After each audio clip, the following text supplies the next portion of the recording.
করে নিম, নাড়াচাড়া করে দিম। কদু দিয়ে এনকা করে যদি তোমরা ডিম আন্দি খান তাহলে বুঝবেন যে কতটা স্বাদ। তারপরে যখন নাড়াচাড়া হয়ে যাবে তখন ফির এখন আমি মিশাখনা পানি দিয়ে নাওছো, পানি দিয়ে ঢাকনা দিয়ে দোছো।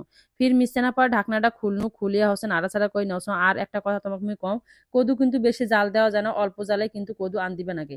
তারপরে হচ্ছে মুই এখানে পেঁয়াজ দিয়ে নাওছো, তারপরে হচ্ছে রসুন দিয়ে নিনো, আর হচ্ছে 2টা শুকনো আকালি দিয়ে নাওছো, দিয়া হচ্ছে ভালো করে নাড়াচাড়া করে নাওছো। এখন আমরা যেহেতু ফোড়ন দেবো সেহেতু কিন্তু ফোড়নের জন্য এঁকে করে ব্রাউন কালার করে নিবে লাগবে। ঢাকনা খুলে একেবারে সাথে সাথে ঢালি দেওছো, ঢালি দিয়ে ফির সাথে সাথে ঢাকনাটা দিয়ে দিবে লাগবে। মিশানোর পরে ফির ঢাকনাটা খুলে এখন নাড়াচাড়া করে নিলে কিন্তু আমার রেডি হয়ে গেল ডিম দিয়ে কদু আন্দন। এই ডিম দিয়ে কদু আন্দা রেসিপিটা কিন্তু শীতের সময় কিন্তু খুবই মজা লাগে।